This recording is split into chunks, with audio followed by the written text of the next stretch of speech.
Yo, salut tout le monde, c'est Final Fight 4 à l'appareil, j'espère que vous allez bien. Aujourd'hui, on se retrouve pour une nouvelle review manga et on va parler aujourd'hui de deux séries de manga du même auteur, donc des séries de Shihiro Watanabe. Alors, vous avez certainement vu dans le titre que je parle de My Hero Academia, tout simplement parce qu'en fait, Shihiro Watanabe est l'assistant du dessinateur, de l'auteur de My Hero Academia. Et donc, il dessine pour My Hero Academia, en tout cas pour le manga en tout cas. Et franchement, ces mangas-ci, c'est donc ses propres œuvres. De un, on retrouve le style de dessin de My Hero Academia, donc qui est quand même assez propre. Je vous montrerai quelques planches par après. Et en plus, on se retrouve dans un univers quand même un peu plus mature. Donc, j'ai Le Fossoyeur, j'ai toutes les œuvres de l'auteur. En fait, il a que deux mangas en même temps. Donc, Le Fossoyeur et Pygmalion. On va commencer par parler de Pygmalion, qui est un manga qui est fini en 3 tomes, mais qui a un début, un milieu et une fin. Donc, qui est donc une histoire complète en 3 tomes. Voilà, on n'est pas sur une fin bâclée, on est sur une fin plutôt sympa, une histoire plutôt correcte. Et donc c'est un manga d'horreur. C'est quoi le principe de ce manga? C'est en fait que les mascottes, donc les mascottes, les costumes par exemple genre de Mickey, etc., se transforment en monstres assoiffés de sang. Ils vont commencer à dévorer les humains. Ils ont en plus des caractéristiques, genre quand ils se prennent des balles, ils se régénèrent, etc. Donc les mascottes sont quand même assez balèzes. Et il y a bien sûr un fond d'histoire là derrière sur de la mythologie qui a été un peu utilisée pour ces mangas. C'est Galatée qu'ils appellent ça. Voilà, donc c'est voilà, une petite histoire, un peu une petite touche de mythologie quand même qu'il a adapté en version manga, mais quand même de façon plutôt douée. Donc voilà, Shihiro Watanabe est quand même plutôt doué pour tenir de main de maître son histoire, son scénario. Le dessin, comme je l'ai dit, vous enverrez quelques pages au montage. Et le dessin est franchement très beau. Et voilà, d'ailleurs, c'est écrit à l'arrière ici, mascotte, mythologie, horreur. Et ça forme donc ce manga-ci qui est franchement très très bien. Autre manga qui est donc Le Fossoyeur qui est donc la dernière œuvre en date de l'auteur, qui finit en 4 tomes, qui est conclu en 4 tomes. On vient d'avoir le dernier tome chez nous. Pour l'instant, il ne fait pas de nouveau manga. Bon, il est encore occupé, bien sûr, sur My Hero Academia comme assistant. Voilà, il a du travail, donc voilà, pas de problème pour lui. Mais ce manga-ci, donc qui est sa dernière œuvre en date, est franchement très sympa.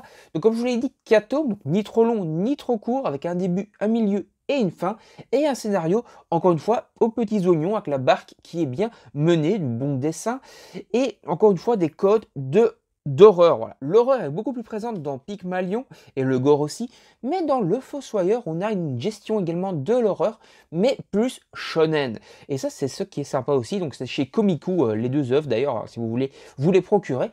Et donc, dans le Fossoyeur, on a une côté de manipulation, on a une côté de possession, d'exorcisme, de combat shonénique beaucoup plus badass que dans Pygmalion et de retournement de situation plutôt cool. Les Fossoyeurs, c'est quoi? Donc je vous explique un peu vite fait quand même le principe des Fossoyeurs. Donc on est dans un monde où il y a des démons et ces démons prennent possession des humains. Lorsqu'un humain commence à être possédé, il y a plusieurs phases. Au début, le fantôme va juste tourner autour, puis il va rentrer dedans, et puis il va commencer à le manipuler, jusqu'à le transformer totalement et le rendre totalement fou. À passer ce moment-là, donc atteint la phase 4, donc la phase de la mort, on appelle ça, la dernière phase, quoi, normalement. Théoriquement, même si on va apprendre qu'il y a peut-être plus de phases en lisant le manga, mais ça je vous invite à découvrir, j'ai pas envie de vous spoiler non plus. Mais donc en atteignant cette phase-là, il n'y a plus de retour en arrière, c'est-à-dire que tu es obligé de tuer le possédé. Et donc c'est là qu'interviennent des fossoyeurs. Au début, c'est des exorcismes des exorcistes qui essaient d'intervenir pour sauver le damné, le possédé.